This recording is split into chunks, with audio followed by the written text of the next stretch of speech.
దయచేసి కూర్చుందాం.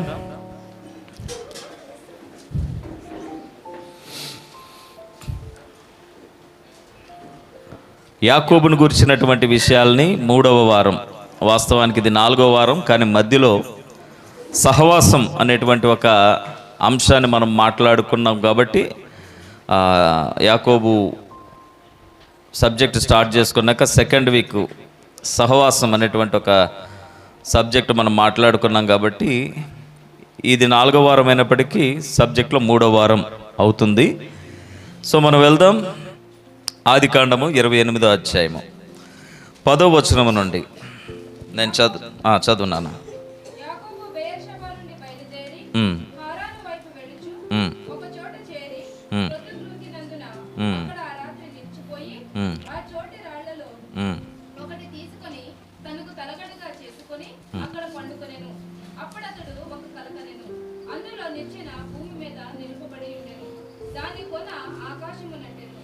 దాని మీద దేవుని దూతలు ఎక్కుచూ దిగుచూ నుండిరి. మరియు యెహోవా దానికి పైగా నిలిచి, నేను నీ తండ్రి అయిన అబ్రహాము దేవుడను, ఇస్సాకు దేవుడనైన యెహోవాను. నీవు పండుకునే ఈ భూమిని నీకును నీ సంతానమునకును ఇచ్చెదను. నీ సంతానము భూమి మీద లెక్కకు ఇసుక రేణువుల వలెనగును. నీవు పడమటి తట్టును, తూర్పు తట్టును, ఉత్తరపు తట్టును, దక్షిణపు తట్టును వ్యాపించెదవు. భూమి యొక్క వంశములన్నయు నీ మూలముగాను నీ సంతానము మూలముగాను ఆశీర్వదింపబడును. ఇదిగో నేను నీకు తోడయుండి నీవు వెళ్ళు ప్రతి స్థలమందు నిన్ను కాపాడుచు ఈ దేశమునకు నిన్ను మరలా రప్పించెదను. నేను నీతో చెప్పినది నెరవేర్చు వరకు నేను విడుదలని చెప్పగా యాకోబు నిద్రలే, నిశ్చయముగా యెహోవా ఈ స్థలమందున్నాడు, అది నాకు తెలియకపోయిననుకుని భయపడి, ఈ స్థలము ఎంతో భయంకరము, ఇది దేవుని మందిరమే గాని వేరొకటి కాదు, పరలోకపు గవిని ఇదే అనుకుని. దేవునికి స్తోత్రం కలుగును గాక. హల్లెలూయా. సో యాకోబుని గురించినటువంటి విషయాలు మనం వింటూ ఉంటున్నాం. యాకోబు పుట్టిగా మనం చూసాం. యాకోబు పుట్టడానికి 20 సంవత్సరాల కాల వ్యవధిని మనం చూసాం. 40వ ఏట ఇస్సాకుకి వివాహమైంది. తర్వాత 20 సంవత్సరాలకి యాసావు, యాకోబులు జన్మించడం జరిగింది. యాకోబు పుట్టుక విధానాన్ని మనం చూసినప్పుడు యాకోబు మరి తన అన్న మడిమిని పట్టుకుని బయటకు వచ్చినట్టు చూసాం. అది తన స్వభావాన్ని చూపిస్తూ ఇతరులను ఆశించువాడని, వలలు పన్నువాడని, స్వార్థపరుడని అనేటువంటి విషయాల్ని ఈ 2 వారాలు మనము మాట్లాడుకుంటూ వచ్చాం. తర్వాత మరి అటువంటి ఒక స్వభావాన్ని ఖండించని తల్లిని, ప్రోత్సహించే తల్లిని మనం చూసాం. దేవుని చేత ఎన్నిక చేయబడిన కుటుంబాలే, కానీ ఎక్కడో లోపం దాగి ఉంది అనేటువంటి ఒక విషయాల్ని మనం మాట్లాడుకున్నాం. దైవిక కుటుంబాలు కలిసి ఉండాలి, సహవాసంతో ఉండాలి, ఒక బల్ల మీద భోజనం చేయాలి, ఒక చోట కూడి ప్రార్థన చేయాలి. అప్పుడే వారు సమముగా దీవించబడతారు. లేదంటే వారికి వ్యక్తిగతంగా ఇంటికి దేవుడు ఉంటాడేమో కానీ వారిని దీవించే దేవుడు కాలేకపోవచ్చు బహుశా. లేదంటే వారు దేవుని యొక్క హస్తానికి దగ్గరగా ఉండకపోవచ్చు అన్నటువంటి విషయాలను కూడా మనము మాట్లాడుకున్నాం. అంత మాత్రమే కాదు, ఒక భౌతికమైనటువంటి ఆకర్షణ, ఆహారము అనేటువంటిది ఎటువంటి పాత్ర పోషించింది. ఇక్కడ జరిగింది ఏంటంటే, మరి అన్నను గూర్చినటువంటి విషయాలు ఏవైతే ఉన్నాయో, అన్నను గూర్చిన దీవెనలు ఏవైతే ఉన్నాయో అవి ఇదే ఆహారం అనేటువంటి వల వేసి మరి తండ్రి అయిన ఇస్సాకు దగ్గర నుంచి యాకోబు వాటిని తీసుకున్నట్లు, మరి తండ్రి అయినటువంటి ఇస్సాకు ద్వారా పొందుకోవాల్సినటువంటి దీవెన అన్న అయిన యాసావు పొందుకోలేని కారణం చేత అన్న స్థానాన్ని అన్నకి రావలసిన దాన్ని లాక్కున్నాడు. ఈ పేరు ఈయనకి సరైనదే, యాకోబు అనేటువంటి పేరు ఇతడికి సరైనదే, నన్ను 2 మార్లు మోసం చేశాడు అనేటువంటి బాధపడుతూ ఈ వ్యక్తిని ఇలా వదిలేయకూడదు, ఈ వ్యక్తిని నేనేం చేయాలి, హతమార్చాలి అనేటువంటి తీవ్రమైన పగ పెంచుకుని నిర్ణయం తీసుకున్న అన్న పరిస్థితిని మనం చూస్తాం. ఈ విషయాలని విన్నటువంటి తల్లి తన చిన్న కుమారుడిని అలర్ట్ చేస్తూ, నువ్వు ఇక్కడ ఉంటే నీకు అన్నతో ప్రమాదం, నీ ప్రాణానికి ప్రమాదం, నిన్ను నేను పోగొట్టుకోలేనని అక్కడి నుంచి తన కుమారుని పంపించేసింది. ఎంతవరకు మనము చూసాం.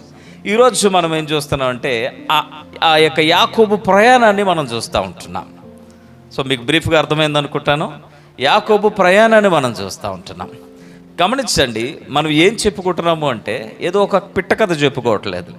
ఒకరి జీవితము, ఒక మానవ జీవితం ఎలా ఉంటుంది, అందులో దేవుని యొక్క పాత్ర ఎలా ఉంటుంది, మానవ జీవితం చుట్టూ ఉన్నటువంటి మనుషుల పాత్ర ఎలా ఉంటుంది, ఈ మనిషి ఎటు నుంచి ఎటుగా తిరుగుతాడు, ఎటు తిరగగలుగుతాడు, అసలు మనిషి సంచరించేటువంటి పరిస్థితులు ఎటువంటివి, స్థలాలు ఎటువంటివి అని దేవుడు తీసుకెళ్ళి ఎక్కడ నిలబెడతాడు. యాకోబుని గురించినటువంటి విషయాలు మనకి తెలుసు. యాకోబు దేవుడు దీవించాడు, యాకోబు వంశములను దేవుడు దీవించాడు అనేటువంటి విషయాలు మనకు తెలుసు. కానీ మనము యాకోబు జీవితంలోనికి ఒకసారి తొంగి చూస్తున్నాం. హల్లెలూయా. యాకోబు జీవితంలోనికి ఒకసారి తొంగి చూస్తున్నాం. ఆ తొంగి చూసినప్పుడు మన జీవితంలో ఉన్న యాకోబులు మనకు కనిపిస్తారు.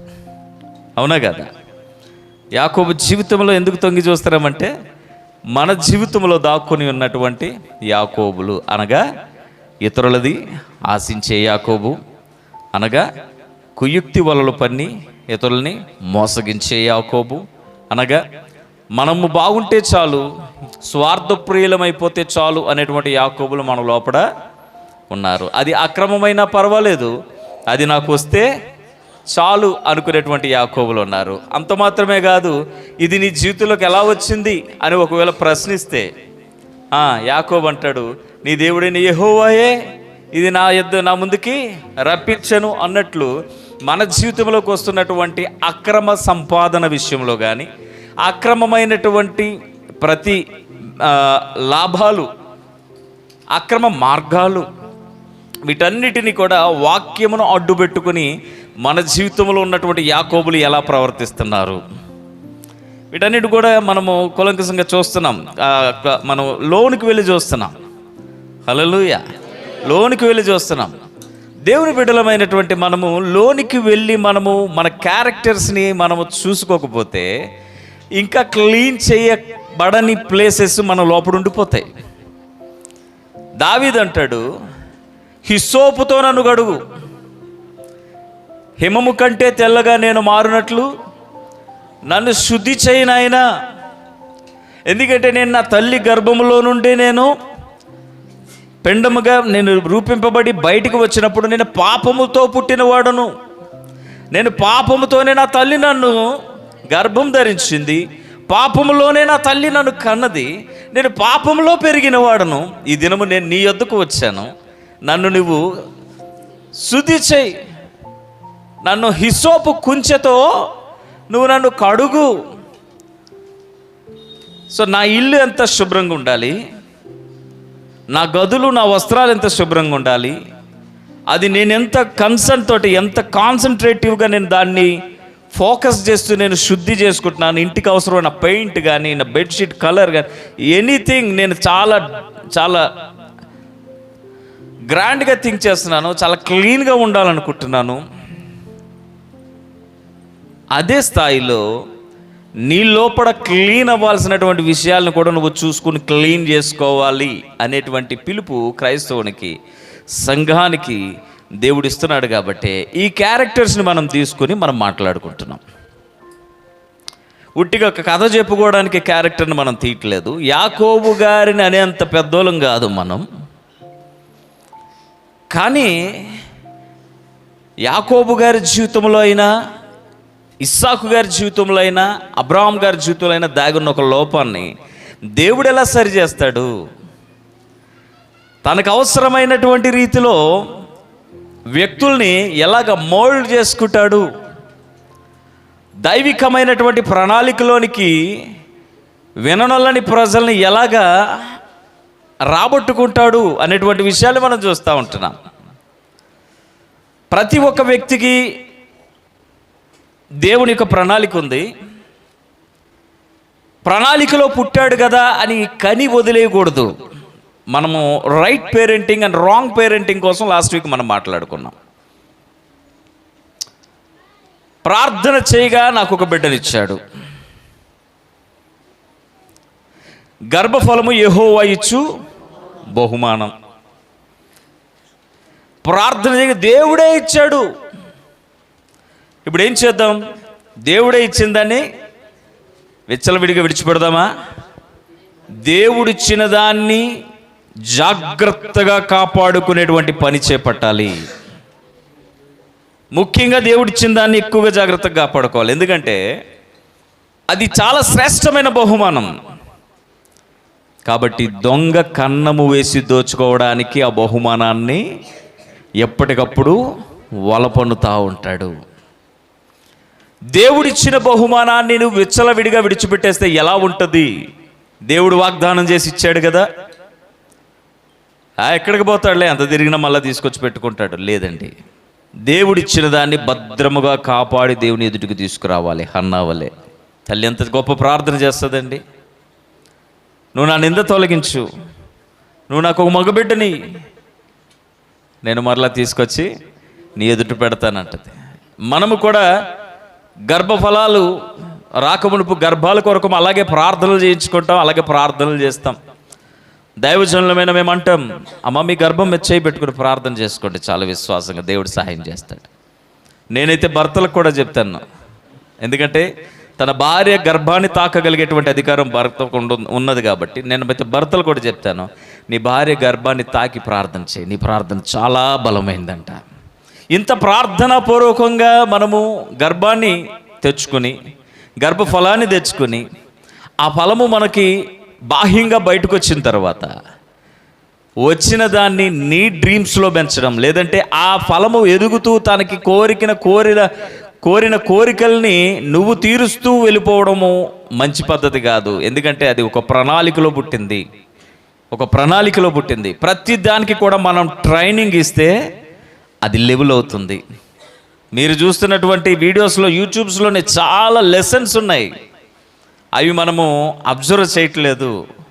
ఆశ్చర్యపోతున్నాము, స్క్రోల్ చేసేస్తున్నాం తప్ప అబ్జర్వ్ చేయట్లేదు.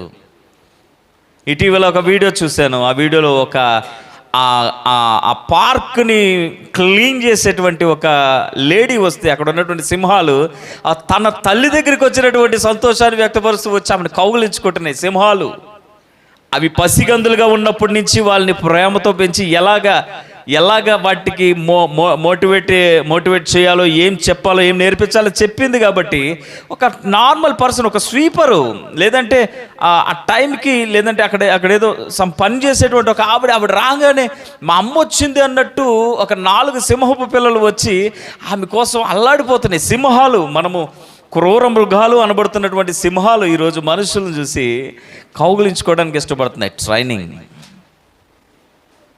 ఒకడు మెడలో 2 పాములు వేసుకున్నాడు, ఎదుట కొన్ని పాములు, ఒక కోబ్రా, చాలా పెద్ద కోబ్రాని పెట్టుకున్నాడు, అది ఎదుట ఇలాగా పడగబెట్టుకుంది. వీడు మెడలో ఒకటి వేసుకున్నాడు, ఈ రెండింటితోటి ఆడుతున్నాడు. ట్రైనింగ్.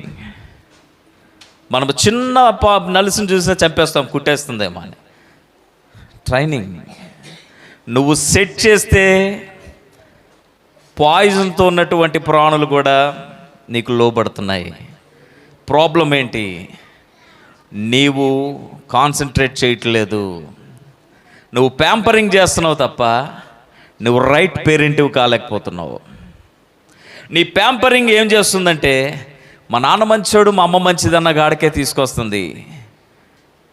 యాకోబు తల్లి దగ్గరికి మనం వెళ్ళినప్పుడు మనము గమనిస్తే ఎందుకు తల్లులు అలా ఉంటారు అనేటువంటి విషయాన్ని కూడా మనం మాట్లాడుకుంటే, తన కుమారులు దుర్మార్గులైనా ఎందుకు తల్లులు అలా ఉంటారు అనేటువంటి విషయాల్ని మనం ఇంకా విపులంగా మనం మాట్లాడుకుంటే ఏమి లేదండి, ఫేవరిజం. ఒక తల్లి అంటది, నా కొడుకు ఎంత దుర్మార్గుడో నాకు తెలుసు, కానీ ఎదుటివాడు ఏమనంటే నేను తట్టుకోలేను. మరి నువ్వు సరి చేస్తావా? వాడు తాగుతాడని తెలుసు, వాడు తిరుగుతాడని తెలుసు, వాడి చీకట్లో ఏం చేస్తాడో తెలుసు, వాడి ఫ్రెండ్స్తో ఏం చేస్తాడో నాకు తెలుసు, కానీ ఇంకొకడు అంటే నేను మరి సరి చేస్తావా? ఈవెన్ తండ్రి భయం చెబుతున్నా అడ్డుకుంటావు ఓ తల్లి, ఒక దైవజనుడు భయం చెప్తుంటే అలుగుతావు ఓ తల్లి, ఒక అన్న మందలిస్తే బాధపడతావు ఓ తల్లి, ఓ భార్య నిన్ను గద్దిస్తుంటే బాధపడతావు ఓ తల్లి. తల్లులేనా?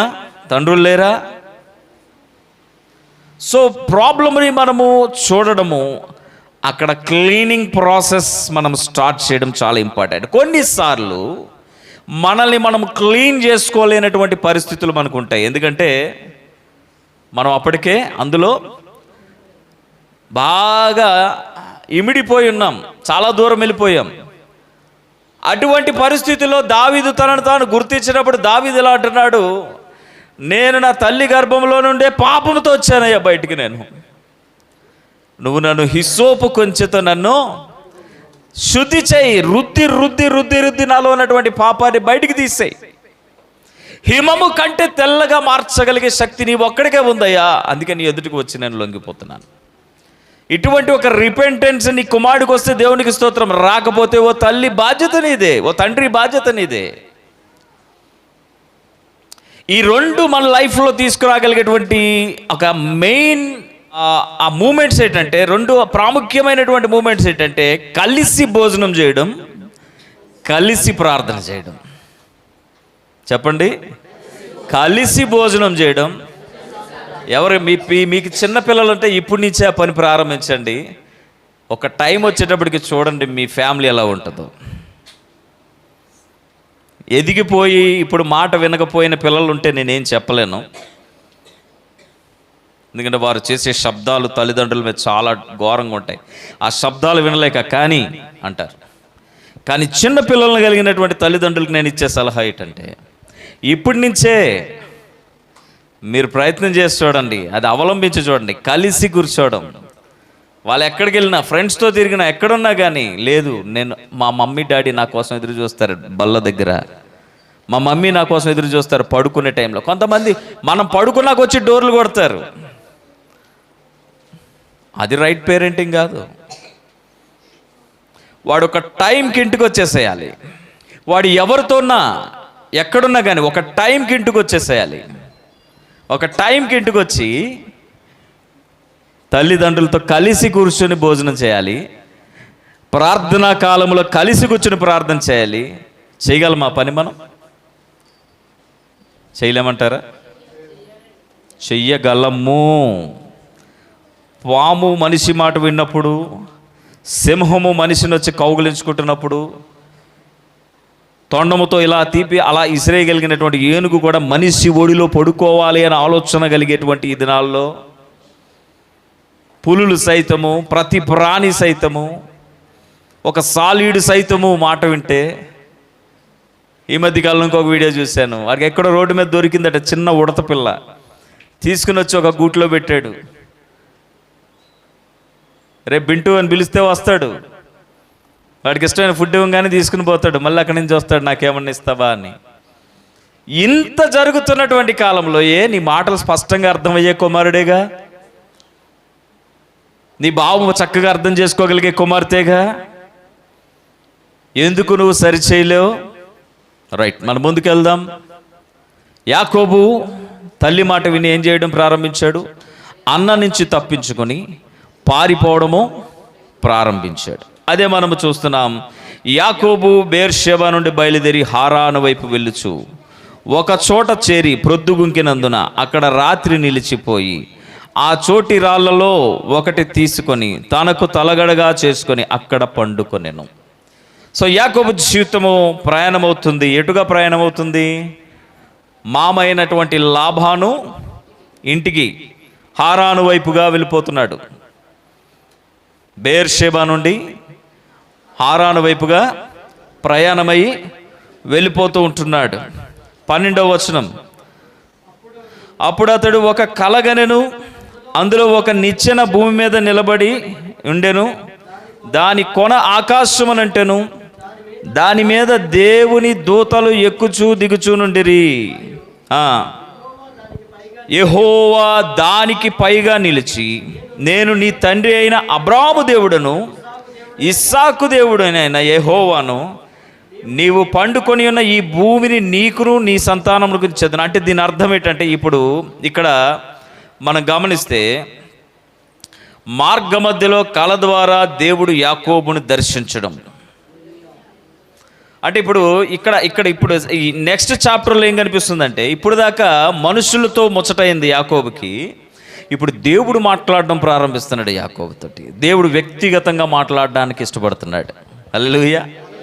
దేవుడు వ్యక్తిగతంగా యాకోబుతో మాట్లాడడానికి ఇష్టపడుతున్నటువంటి సమయంలో యాకోబు పర్ఫెక్ట్గా ఉన్నాడా? పారిపోతున్నవాడిగా ఉన్నాడు. పర్ఫెక్ట్గా లేడు, పారిపోతున్నవాడిగా ఉన్నాడు. సో ఇక్కడ మనం కొన్ని విషయాలు మనం ఆలోచించేద్దాం.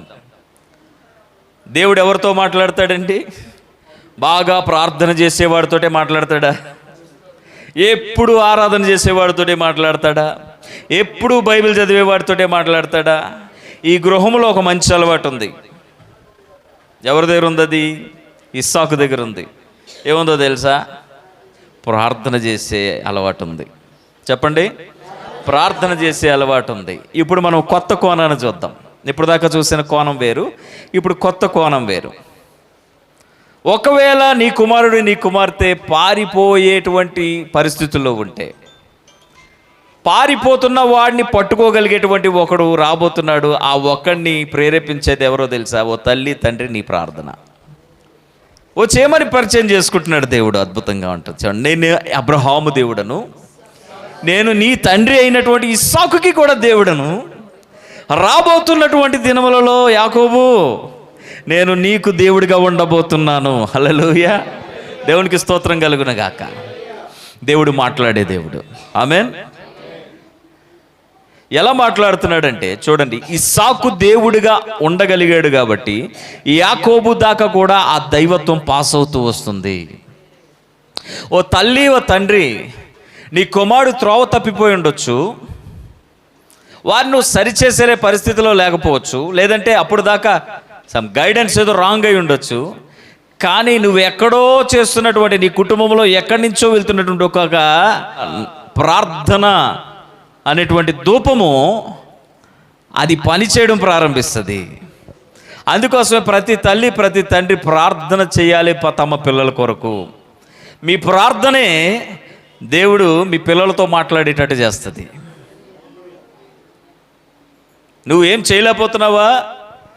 కానీ చేయగలిగే సామర్థ్యం కలిగిన వాడు మన జీవితాల్లో ఉన్నాడు. ఆమేన్. నీ ప్రార్థనే నీ పిల్లలతో మాట్లాడేటట్టు చేస్తుంది. అందుకోసమే తల్లి తండ్రి దయచేసి ప్రార్థన చేయండి. ఈరోజు నేను మరలా చెప్తున్నాను, నా తల్లి కోసం వేకువనే లేచి నా తల్లి పెట్టేటువంటి మొరే దేవుడు నాతో మాట్లాడేటట్టు చేసింది. నేనేం గొప్ప కాదు, నేనేం వెతకలే. కొన్ని సన్నివేశాలు నా జీవితంలోకి అలాగొచ్చి నా కళ్ళ ముందు అలాగ నిలబడిపోయేటట్టు చేసింది కేవలం నా తల్లి ప్రార్థన అంట. మీరు చెడ్డవారయ్యండి, మీ పిల్లలకి మంచి ఈవులను ఎరిగి ఉండగా, మనం ఇలాగే ఉంటాంగా. మనం చెడ్డవారయ్యండి కూడా మనం చేసేటువంటి ఒక గుడ్ థింగ్ ఏంటంటే, తెలుసో తెలియకో ప్రార్థన చేయడం. ప్లీజ్ దయచేసి తల్లిదండ్రులు ప్రార్థన చేసి అలవాటు కలిగి ఉండండి. మీ పిల్లలతో దేవుడు మాట్లాడడం ప్రారంభిస్తాడు. నమ్మితే దేవునికి స్తోత్రాలు చెప్పండి.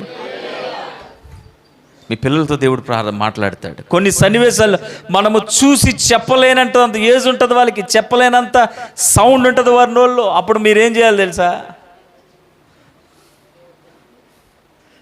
కొండల తట్టు కాదు నీ కన్నులు, దేవుని తట్టు. భూమి ఆకాశములను సృజించిన వాడు మనకున్నాడు. మన దుఃఖమును స్తుతిగా మార్చగలిగేటువంటి దేవుడు మనకి ఉన్నాడు. హల్లెలూయా. వెళ్ళిపోతూ ఉంటే దేవుడు మాట్లాడడం ప్రారంభిస్తున్నాడు. అక్కడికి వెళ్ళి అలసటతోటి ఒక చోట ఆగి, ఆయన మార్గ మధ్యలో ఒక చోట ఆగి ఒక రాయిని తీసుకుని తల కింద తల్లగడగా వేసుకుని అక్కడ పడుకున్నాడట. ఆ రాత్రి నిలిచిపోయి ఆ చోటి రాళ్ళలో ఒకటి తీసుకుని తలగడగా వేసుకుని పడుకున్నాడట. 12వ వచనంలో, అప్పుడు అతడు ఒక కలగనెను. అలసటలో ఉన్నాడు, ఒక కల వచ్చింది. అందులో ఒక నిచ్చెన భూమి మీద నిలబడి ఉండెను, దాని కొన ఆకాశమునంటెను, దాని మీద దేవుని దూతలు ఎక్కుచూ దిగుచూ ఉండిరి. 13వ వచనం, మరియు యెహోవా దానికి పైగా నిలిచి, నేను నీ దేవుడైన నీ అబ్రహాము దేవుడును ఇస్సాకు దేవుడును అయి ఉన్నాను, నీవు పండుకొని ఉన్న ఈ భూమిని నీకును నీ సంతానమునకు ఇచ్చేదను. నీ సంతానము భూమి మీద లెక్కకు ఇసుక రేణువుల వలె అగును. నీవు పడమటి తట్టును, తూర్పు తట్టును, ఉత్తరపు తట్టును, దక్షిణపు తట్టును వ్యాపించెదవు. భూమి యొక్క వంశములన్నీ నీ మూలముగాను నీ సంతానం మూలముగాను ఆశీర్వదించబడును. దేవుడు వ్యక్తిగతంగా మాట్లాడుతున్నాడు. నెంబర్ 2, దేవుడు ఎందుకు మాట్లాడుతున్నాడు? దేవుడు ఒకరికి ప్రామిస్ చేశాడు. ఎవరికండి? నిరీక్షణకు ఆధారం లేనప్పుడు దేవుని నమ్మిన ఒకడికి ప్రామిస్ చేశాడు. ఆ ప్రామిస్ని ఏం చేస్తున్నాడు తెలుసా? జనరేషన్ టు జనరేషన్ క్యారీ చేసుకుంటూ వెళ్తున్నాడు. ఒకవేళ నీవు తప్పటడుగులు వేసేవాడువా, ఆయనను ప్రామిస్ని జ్ఞాపకం చేసుకుని, వాగ్దానమును జ్ఞాపకం చేసుకుని, దాన్ని ఆయన మరిచేవాడు కాదు కాబట్టి తర్వాతి తరాలకి దాన్ని ఏం చేస్తున్నాడు? దాన్ని పాస్ చేస్తూ అంటూ ఉంటున్నాడు. అందుకోసమని అబ్రహాముతో చేసిన ప్రామిస్ని ఇస్సాకుతో కూడా చేశాడు. ఇస్సాకుతో చేసిన ప్రామిస్ని ఇప్పుడు యాకోబుతో కూడా చేస్తూ ఉంటున్నాడు. వాళ్ళిద్దరికీ దేవుడు అయ్యాడు. ఇప్పుడు ఈయనకి కూడా దేవుడు కాబోతూ ఉంటున్నాడు. హల్లెలూయా. ఎందుకు ఈ మాట నేను వాడుతున్నాను తెలుసా? నాయనా యాసావు, ఇంత శీఘ్రముగా నీకు ఇది ఎలా దొరికిందయ్యా? నా ఎదుటికి నువ్వు తీసుకొచ్చినటువంటి ఈ ఆహారం, ఈ మాంసము, ఇది ఎలా దొరికిందయ్యా అంటే అక్కడ ఏం మాట్లాడాడు యాకోబు? నీ దేవుడైన యెహోవా. హల్లెలూయా. నీ దేవుడైన యెహోవా. ఇప్పుడు ఈ దేవుడు ఎవరికి దేవుడు కాబోతున్నాడు? ఇప్పుడు యాకోబు కూడా అనాలి, నా దేవుడైన యెహోవా అని. యాకోబు చెప్పబోయేటువంటి ఒక టెస్ట్ మనని ప్రిపేర్ చేస్తున్నాడు దేవుడు. యాకోబు కాదు వంట రెడీ చేసేది, ఇప్పుడు ఈయన ప్రారంభించాడు వంట. ఆమేన్. మన జీవితాల్లో దేవుడు మంట ఎట్టి వంట స్టార్ట్ చేస్తే వేరే లెవెల్లో ఉంటుంది. ఆయన వెలిగించినంత వరకే పోయా. ఆమేన్. ఉన్నారు ఇక్కడ? ఆయన మంట పెట్టి వంట స్టార్ట్ చేయనంత వరకే మన ఆటలన్నీ. ఒక్కసారి స్టార్ట్ చేస్తే డాడీ పరిగెట్టుకు వస్తాడు ఇక్కడికి. ఇంకా మీ ఇంట్లో మంట ఎట్టలేదు, ఆయన మంట పెడితే ఆయన అక్కడ ఉండడు, కాలుతా ఉంటుంది, పరిగెడతా ఉంటారు దేవుని మందిరాన్ని. మనకి ఇంకా మంట సెగ తగలకే బెడ్ల మించి లేగం. దేవుడు వాగ్దానము చేయడం ప్రారంభించాడు. ఆయన మాట్లాడే దేవుడు. ఆమేన్. చెప్పబుద్ధి కావట్లేదా? మీరు ఆమేన్ చెప్తే రేపు పొద్దున్న మీతో మాట్లాడతాడు ఆయన. మొత్తం ఉన్న కన్ఫ్యూజన్లన్నీ ఎగిరిపోతాయి. ఆయన మాట్లాడినంత వరకు ఎటెళ్ళాలో అర్థం కాక అటు ఇటు తిరుగుతుంటాం చౌరస్తాలో. ఇదారా ఇదారా ఇదారా ఇదారా ఇదారా అంటూ మనం ఏ గోదావరిలో దూకుతుందో తెలియదు మనకి, కన్ఫ్యూజ్. ఆయన మాట్లాడడం స్టార్ట్ చేస్తే మనకు రూట్ మ్యాప్ దొరుకుతుంది. దేవునికి స్తోత్రం కలిగిన. తల్లిదండ్రుల ప్రార్థన విడిచిపెట్టకుండా తన పిల్లల జీవితాల మీద ప్రభావం చూపిస్తుంది. ప్రార్థన ప్రభావం చాలా గొప్పది. ఇస్సాకు ప్రార్థనాపరుడండి, మొదటి నుంచి ప్రార్థనాపరుడే. నేను ఇంకొక కోణం అని చెప్పాను కదా, మనము బలహీనతలు మాట్లాడుకుంటున్నాం, బలాలు మాట్లాడుకుంటున్నాం. మన బలహీనతలు శరీరము మనల్ని ప్రేరేపించే వాటి వైపు మనం వెళ్ళిపోవడం, మన బలాలు దేవుని ప్రేరేపణ వైపు మనం తిరగడం. ఆమేన్. సో కాబట్టి ఇప్పుడు ఇస్సాక్ గారి బలం ఏంటండి? చెప్పండి. ప్రార్థన. గట్టిగా చెప్పండి. ప్రార్థన. ఉట్టిగా లేదండి ప్రార్థన. ఇస్సాక్ గారి ప్రార్థన వాస్తవానికి ఇక్కడ మనము 28వ అధ్యాయం ప్రయాణించి ప్రారంభిస్తే ఇక జరిగిందేదో జరిగింది. అన్నగారికి వెళ్ళాల్సిన దీవెన తమ్ముడికి వెళ్ళింది, అంతా సెట్ అయింది. ఆ దీవెనలు చాలా స్ట్రాంగ్ దీవెనలు, తండ్రి వద్ద నుంచి వచ్చే సంపూర్ణమైన సమృద్ధైన దీవెనలు, చాలా అద్భుతమైనటువంటి ఆశీర్వాదాలను మన జీవితాల్లో సమకూరుస్తాయి. అటువంటి దీవెన ఆయన దీవించాడు. దీవించిన తర్వాత దీవించబడినటువంటి కుమారుడి మీద పెద్ద కుమారుడు పగ కలిగి ఉన్నాడు. మరి ఇప్పుడు చంపడానికి సిద్ధంగా ఉన్నాడు. ఈయన చావడానికి సిద్ధంగా ఉన్నాడు. ఈ సమయంలో మరి మేబీ నేను అనుకుంటాను రెబకమ్మ వెళ్ళి డిస్కషన్ పెట్టుంటుంది. అయ్యా ఏదో పొరపాటు జరిగిందయ్యా, చిన్న కుమారుడు పెద్ద కుమారుడు చంపేస్తానంటున్నాడు, మరి నేనైతే నిర్ణయం తీసుకున్నానయ్యా, నా అన్నయ్యన లాభాన దగ్గరికి నేను పంపించేస్తానయ్యా, అక్కడ వాడు ఉంటాడు, కొంచెం క్షేమంగా ఉంటాడు, మరి నువ్వేమంటావు అంటే సరే ఆయన పిలువంటాడు. పిలిచిన తర్వాత యాకోబు వస్తాడు. ఈ 28వ అధ్యాయం నేను అది చెప్పను ఇప్పుడు. 28వ అధ్యాయం ప్రారంభం నుంచి మీరు చూస్తే ఇస్సాకు యాకోబుతో మాట్లాడడం అనేటువంటి విషయాలు ఉంటాయి అక్కడ. నువ్వు వెళ్ళు, అక్కడికి వెళ్ళాక మీ మామకి బిడ్డలు ఉన్నారు, ఆ బిడ్డలు ఒకదాన్ని చేసుకురా అంటే ఇద్దరిని చేసుకొస్తాడు, అది వేరే విషయం. ఇద్దరు నలుగురు అవుతారు, ఇద్దరు నలుగురు అవుతారు, అది వేరే లెవెల్. అది యాకోబు గారు ఇక్కడ మామూలు కాదు. స్తోత్రం. మంచి ఇన్స్పిరేషన్గా ఉంటుంది కదా స్టోరీ. దేవుడు క్షమించి పోనీలే అని వదిలేస్తాడు కదా నలుగురిని అనుకున్నారు మీ జీవితాల్లో. ఆ లెక్క వేరు, ఈ లెక్క వేరు. దేవుడు వాగ్దానం చేయడం ప్రారంభిస్తున్నాడు. ఇస్సాకు ప్రార్థన ఎఫెక్ట్ ఎవరి మీద పడ్డదట? యాకోబు మీద పడ్డది. ఉన్నారు ఇక్కడ? ఇస్సాకు ప్రార్థన ఎఫెక్టు యాకోబు మీద పడ్డది. యాకోబుతో దేవుడు మాట్లాడడం ప్రారంభించాడు. కళ ద్వారా మాట్లాడాడు. అద్భుతమైన నిచ్చెన ఆకాశం నుంచి భూమి మీదకి దేవదూతలు ఎక్కుతూ దిగుచూ ఉన్నారు. నిచ్చెన పైన ఎవరున్నారట? యెహోవా దేవుడు అక్కడ నిలిచి ఉన్నాడు. అక్కడి నుంచి మాట్లాడుతున్నాడు. నేను నీ తండ్రి అబ్రహాము దేవుడును, ఇస్సాకు దేవుడును, నేను నీకు దేవుడినై ఉండబోతున్నాను. నేను నిన్ను దీవించబోతున్నాను. నీవు నిద్రపోతున్నటువంటి ఈ స్థలాన్ని నేను నీకు స్వాస్థ్యముగా ఇవ్వబోతున్నాను. దేవుడు మాట్లాడడం ప్రారంభించాడు. నీ సంతానమును భూమి మీద లెక్కకు ఇసుక రేణువుల వలె చేయబోతున్నాను.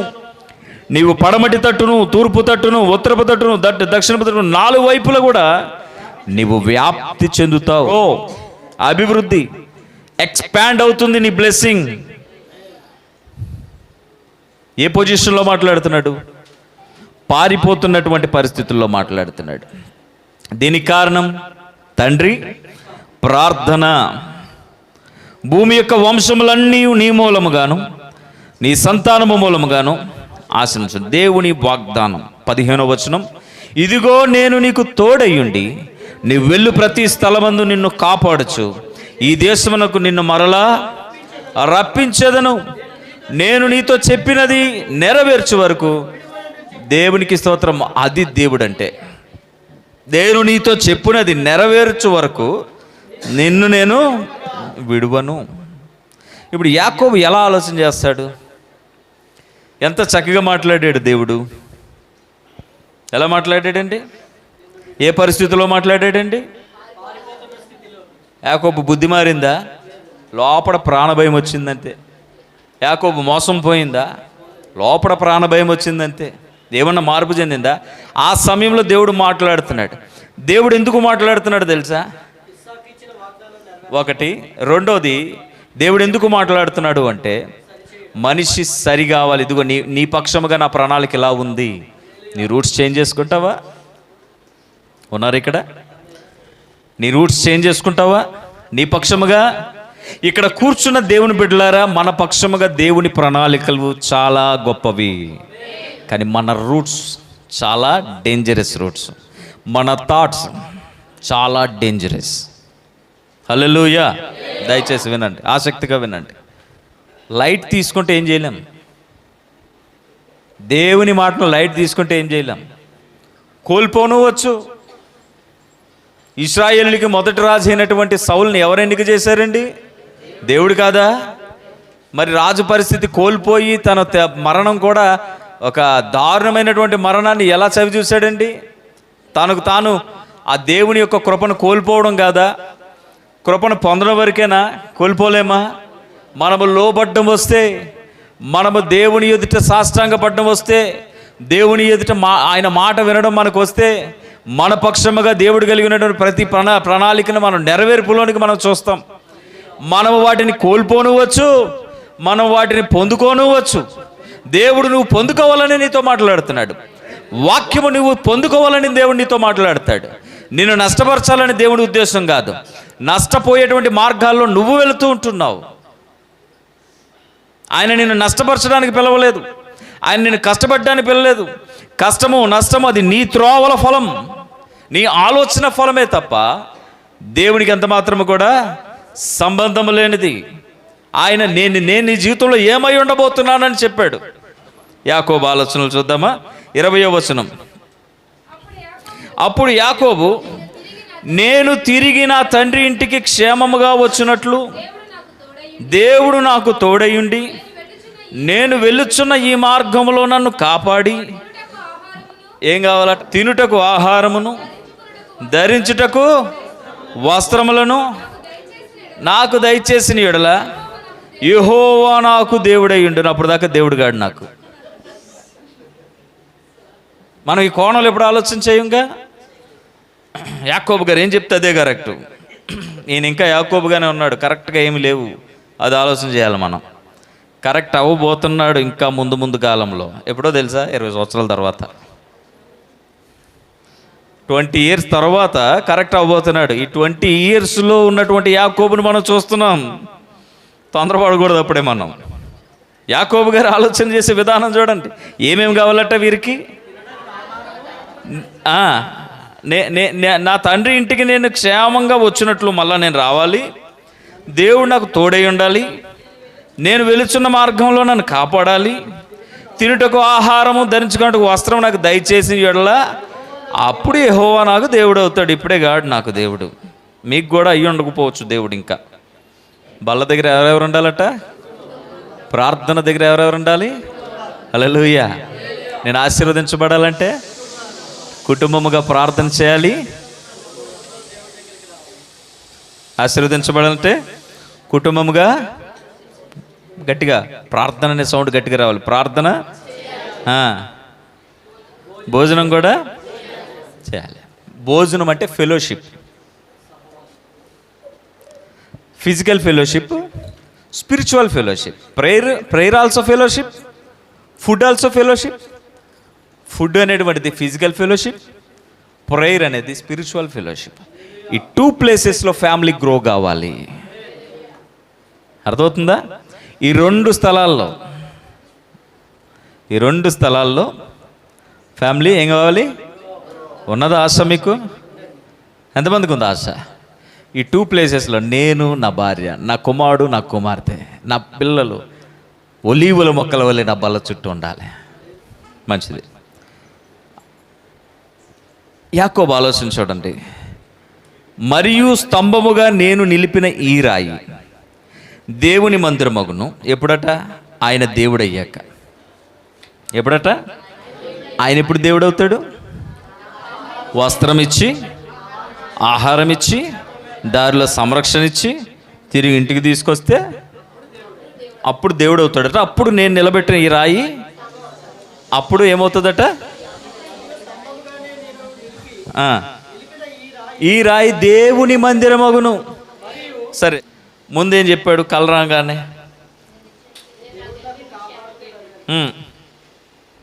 ఆయన యాకోబు 16వ వచనం, యాకోబు నిద్ర తెలిసి నిశ్చయముగా యెహోవా ఈ స్థలమందు ఉన్నాడు.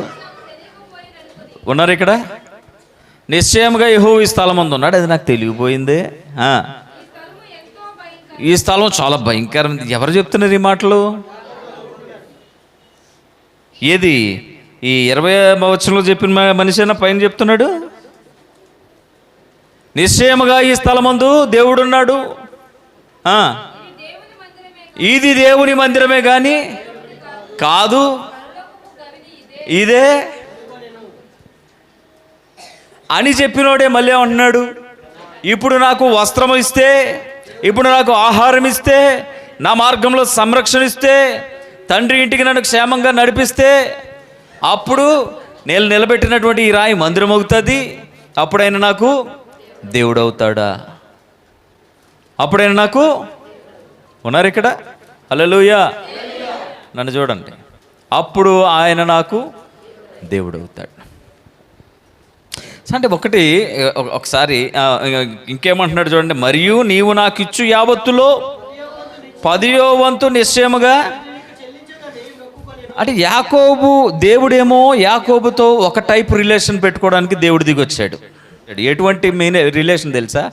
అబ్రహాముతో ఇటు రిలేషన్ మెయింటైన్ చేశాడో, ఇస్సాకుతో ఇటువంటి రిలేషన్ మెయింటైన్ చేశాడో, యాకోబుతో కూడా అటువంటి రిలేషన్ మెయింటైన్ చేయడానికి వచ్చాడు ఇక్కడికి. కానీ యాకోబు ఎటువంటి రిలేషన్ మెయింటైన్ చేస్తున్నాడు తెలుసా? ఒక బిజినెస్ ట్రాన్సాక్షన్ మాట్లాడుతున్నాడు ఇక్కడ.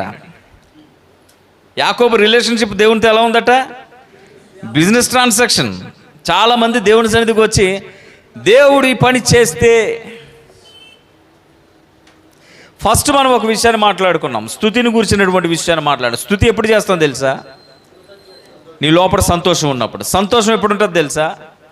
ఏదైనా పొందుకుంటేనా? కాదు. క్రైస్తవుని సంతోషం ఎప్పుడు ఉంటుంది తెలుసా? నన్ను నింపువాడు నాకు ఉన్నాడు అని విశ్వసించినప్పుడే. అన్నీ పొందుకుని ఆరాధన చేస్తే నువ్వేంటి? నీ గొప్ప ఏంటి సంగమా? క్రైస్తవ కుటుంబమా నీ గొప్ప ఏంటి? పితరుల జీవితాలు మనకి దృష్టాంతములుగా ఉన్నాయి, మనకు సాక్షులుగా ఉన్నాయి.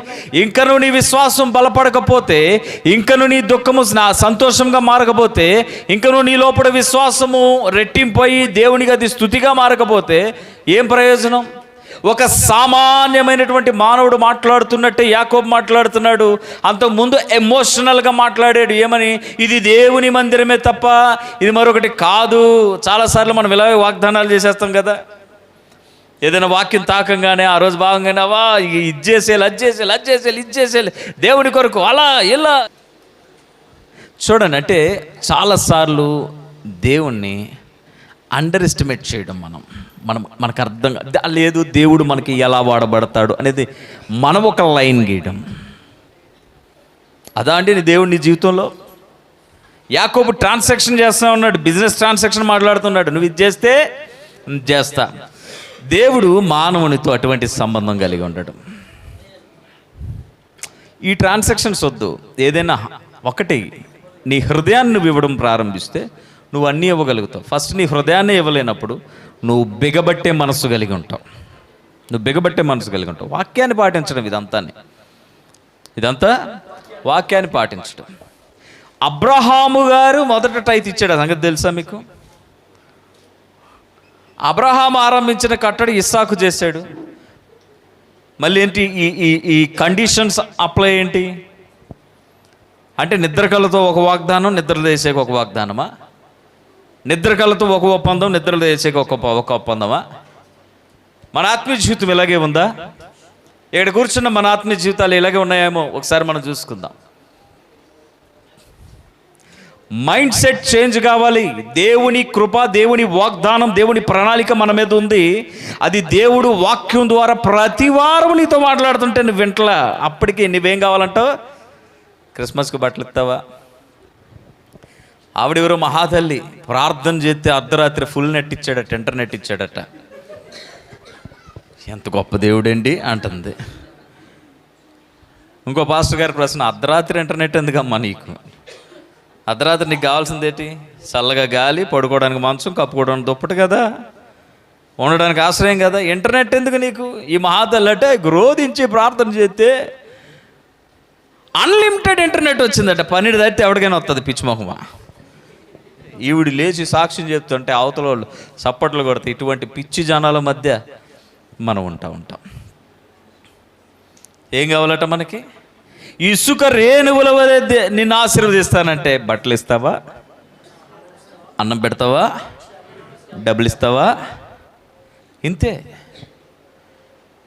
ఎంత లోభితత్వం అనేటువంటి మైండ్ సెట్. దేవుడు అంటాడు, అబ్రహాము కాలంలో అబ్రహాముకు దేవుడిగా ఉన్నాను, ఇస్సాకు కాలంలో ఇస్సాకుకి దేవుడిగా ఉన్నాను, నీ కాలంలో నేను నీకు కూడా దేవుడిగా ఉండబోతున్నాను. ఆమెను చెప్పండి హల్లెలూయా. నీ కాలంలో నీకు దేవుడిగా ఉండబోతున్నాను.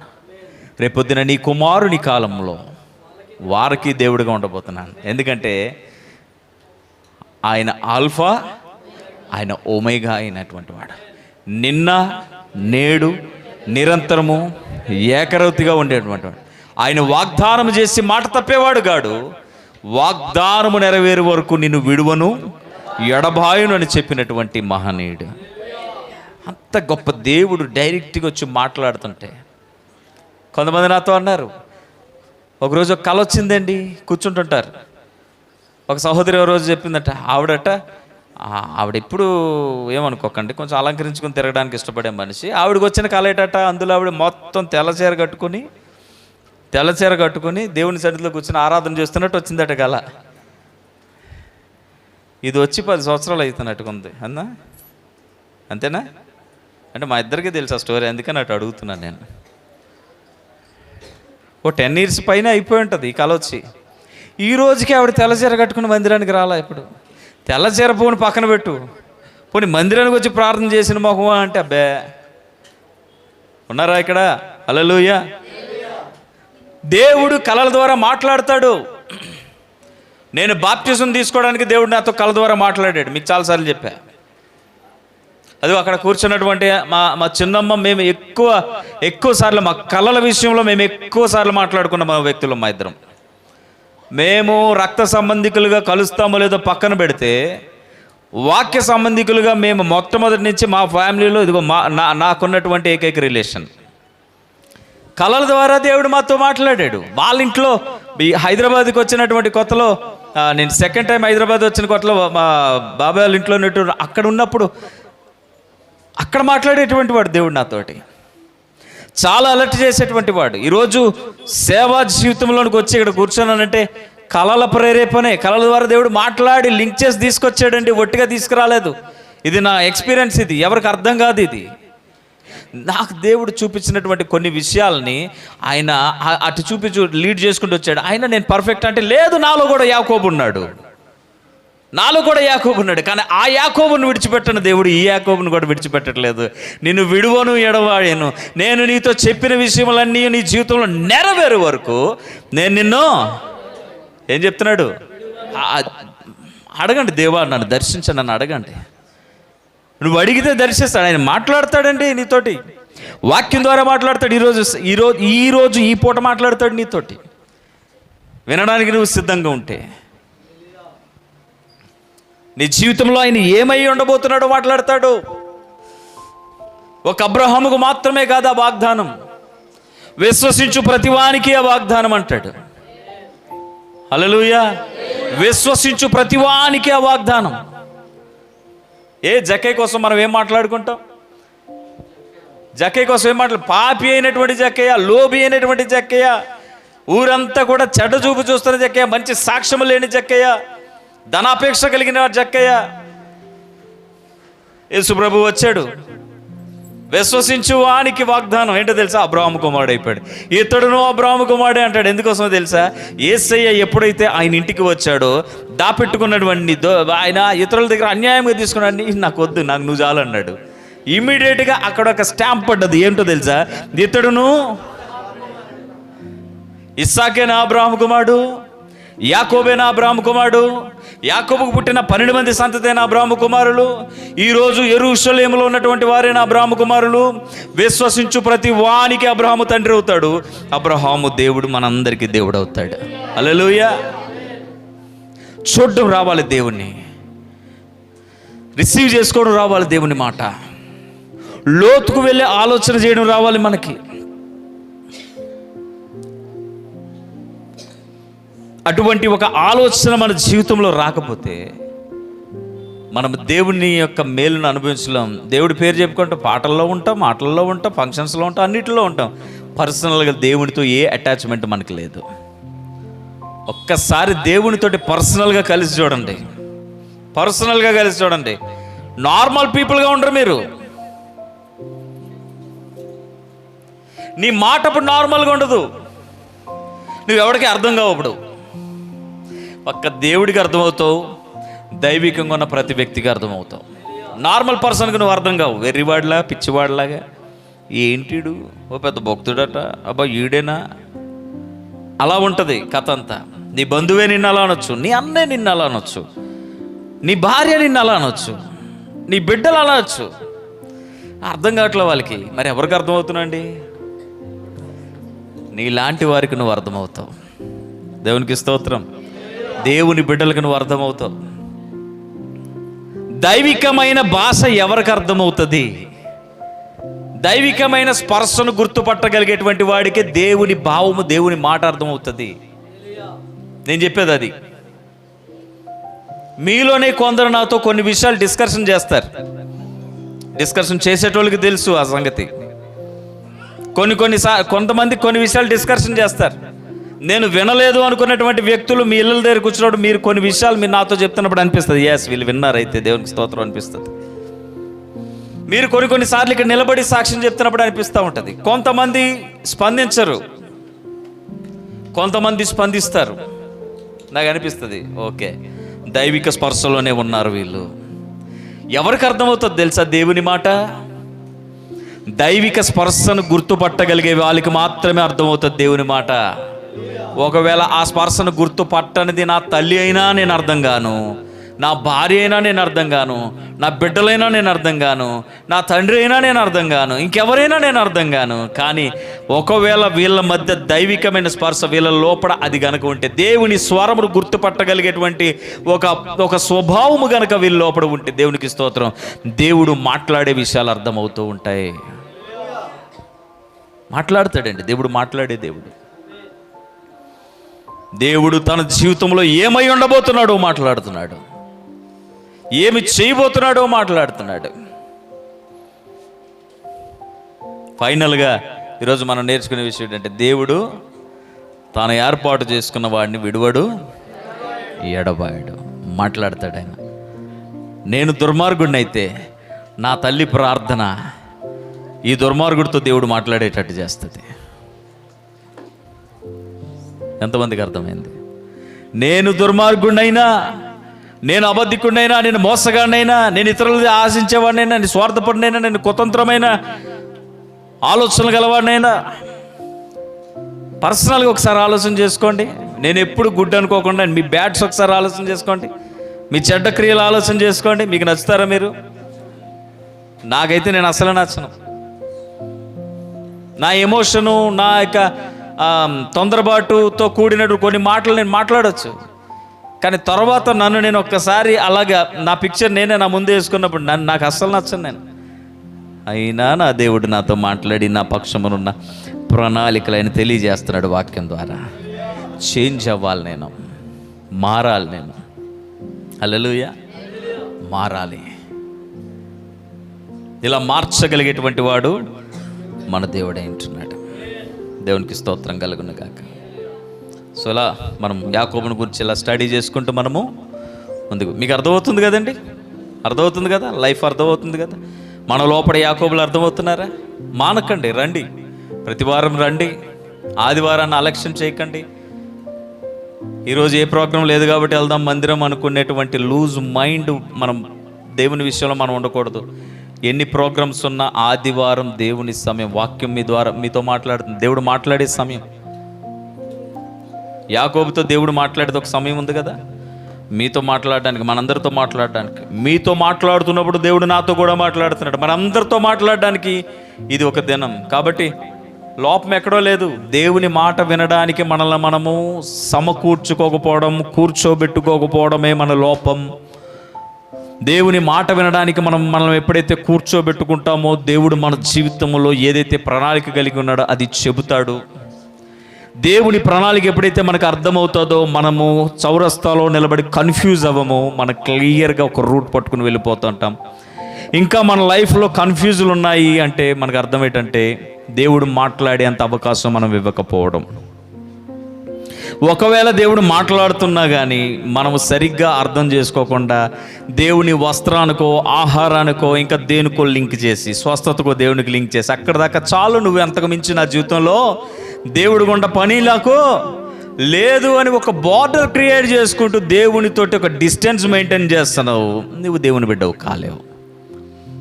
దయచేసి అర్థం చేసుకుందాం సంగమా. నేర్చుకున్న విషయాలు మన లైఫ్లో అవి రిఫ్లెక్ట్ అయ్యి మనల్ని ప్రభావితం చేయగలిగేటట్టు అవకాశం ఇద్దాం. ప్రార్థన చేసుకుందాం, ఓకేనా? మనం దేవా నువ్వు నాతో మాట్లాడని ప్రార్థన చేసుకుందాం. అందరూ లేచి నిలబడదాం. నీ ప్రేమ మా జీవితాలకు సరిపడినంత ప్రేమ అయ్యా, నీవు చేసిన త్యాగం గొప్పది, నువ్వు చూపించిన ప్రేమ గొప్పది. మా దోషములు ఎంచలేదు, దోషిని అని నన్ను నైనా పక్కకి నెట్టివేయలేదు. అవును, నిందించలేదు, అవమానించలేదు. అయ్యా, నాలో ఉన్న లోపాలను చూడలేదు. నా కొరకైన నీ ప్రణాళికను నాకు తెలియచేయడానికి నీ ప్రేమే దిగి వచ్చి నాతో మాట్లాడింది. ఇక్కడున్న మా అందరితో మాట్లాడుతుంది. యాకోబుతో మాట్లాడిన దేవా, మాతో కూడా మాట్లాడే దేవుడు నాయన. మా తరములో, నా తరములో నాకు దేవుడిగా ఉండడానికి ఇష్టపడుతున్నవాడా. అబ్రహాము దేవుడే కాదు, ఇస్సాకు దేవుడే కాదు, యాకోబు దేవుడనే కాదు, ఈ దినమున ఇదిగో తండ్రి, నీ దాసుడైనటువంటి నా దేవుడిని అని చెప్పడానికి కూడా నువ్వు ఇష్టపడే దేవుడు.